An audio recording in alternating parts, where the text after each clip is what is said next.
तो चलिए आज सुनते हैं एक ऐसी कहानी जो मोहब्बत, राज और भरोसे के गिर्द घूमती है। ये कहानी है एक गरीब लड़की की जिसकी जिंदगी एक छुपे हुए राज से अचानक बदल जाती है। वैसे कहानी शुरू ही एक सवाल से होती है, एक ऐसी शादी जो बिल्कुल पुरस्कार हो, वो अपने साथ मोहब्बत लाती है या फिर कोई खतरा? यही तो वो गुत्थी है जिसे हम आज सुलझाने की कोशिश करेंगे।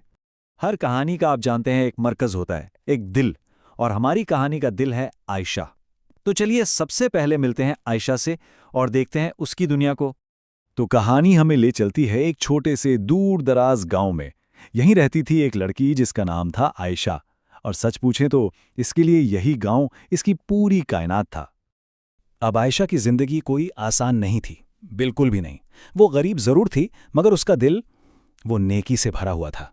बचपन में ही माँ बाप का साया सर से उठ गया और फिर वो अपनी बीमार दादी की देखभाल करने लगी। उनका वाहिद सहारा थी। लोगों के घरों में कामकाज करके जैसे तैसे अपना और दादी का गुजारा करती। लेकिन इतनी सारी मुश्किलों के बावजूद पता है क्या, उसके चेहरे पर हमेशा एक मुस्कुराहट रहती थी, एक हिम्मत वाली मुस्कुराहट। और फिर बस यूं ही आयशा की इस सादी सी जिंदगी में एक ऐसा तूफानी मोड़ आया जिसने सब कुछ, मेरा मतलब सब कुछ बदल के रख दिया। एक ऐसी पेशकश जो बिल्कुल अजीबोगरीब थी। हुआ यूं कि एक दिन गांव में एक खबर फैली, और ऐसी फैली जैसे जंगल में आग लग जाती है। एक ऐसी खबर जिसने न सबको हैरान कर दिया। खबर ये थी कि शहर का एक बहुत ही अमीर और थोड़ा पुरस्कार सा आदमी फ्लेवियस, उसने आयशा से शादी की ख्वाहिश जाहिर की है। अब ये सुनना था कि पूरे गांव में जैसे एक हलचल मच गई। लोग सरगोशियां करने लगे और सबकी जबान पर बस एक ही सवाल था, भाई एक गरीब लड़की से इतना अमीर शख्स शादी क्यों करना चाहता है? आखिर माजरा क्या है? जाहिर है शुरू में तो आयशा भी थोड़ा हिचकिचाई, लेकिन फिर उसकी नज़र अपनी बीमार दादी पे पड़ी और बस उसने एक बहुत मुश्किल फैसला कर लिया। अपनी सारी ख्वाहिशें एक तरफ रखें और सिर्फ अपनी दादी की बेहतरी के लिए, हाँ, उसने ये रिश्ता कबूल कर लिया। तो शादी हो गई और आयशा एक महल जैसे घर में आ गई। लेकिन यहां से कहानी में एक नया और बहुत ही पुरस्कार चैप्टर शुरू होता है, महल का राज। देखने में तो आयशा की नई जिंदगी बहुत शानदार लग रही थी, पर पहली ही रात उस महल की दीवारों में छुपे एक राज ने उसके दिल में दस्तक दी और उसके अंदर एक अजीब सी बेचैनी दौड़ गई। और ये एक बहुत ही अजीब रूटीन बन गया। सोचिए, हर रात ठीक 11:19 तक फ्लाविस एकदम परफेक्ट प्यार करने वाला शौहर होता, लेकिन जैसे ही घड़ी की सुई 12 पर आती, वो बिना कुछ कहे कमरे से गायब हो जाता और फिर सीधा सुबह ही वापस आता, ऐसे जैसे कुछ हुआ ही ना हो। ये इत्तेफाक तो नहीं हो सकता था, है ना? ये एक राज था। दिन गुजरते गए, हफ्ते गुजरे और आयशा के जहन में बस एक ही सवाल गूंज रहा था, वही सवाल जो अब हम सब की जहन में है। आखिर फ्लावियस हर रात ठीक 12 बजे जाता कहाँ था? तो अब कहानी आती है अपने क्लाइमैक्स पर। बहुत दिनों की खामोशी, बहुत इंतजार, और अब आखिरकार वक्त आ गया है इस राज से पर्दा उठने का। एक रात आयशा ने अपनी सारी हिम्मत इकट्ठी की, फैसला कर लिया कि आज तो सच जानना ही है। वो दबे पांव फ्लावियस के पीछे पीछे चल पड़ी, महल के एक पुराने सुनसान हिस्से की तरफ। फ्लावियस एक बंद कमरे में दाखिल हुआ और आयशा ने अपने धड़कते दिल के साथ दरवाजे के की होल से अंदर झांका। अंदर का मंजर क्या था?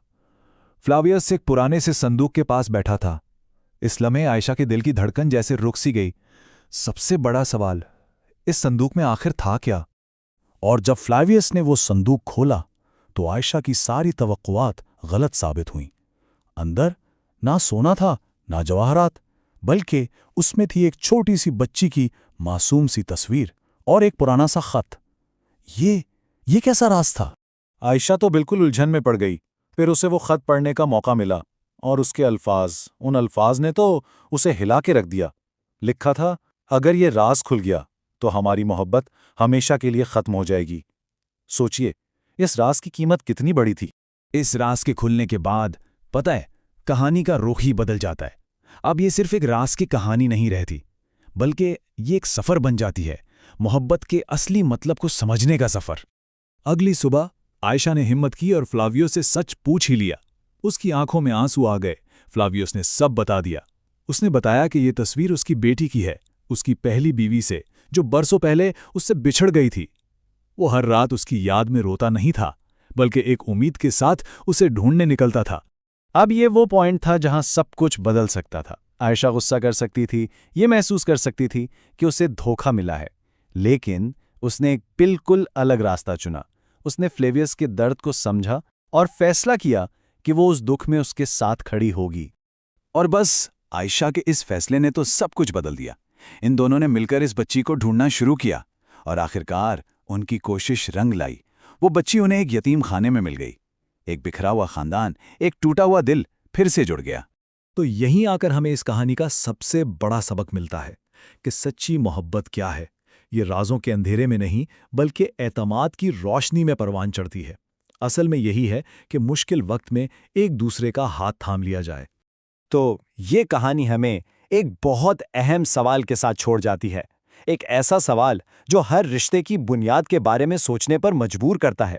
क्या वाकई एतमाद के बगैर मोहब्बत मुमकिन है? इस पे सोचना तो बनता है।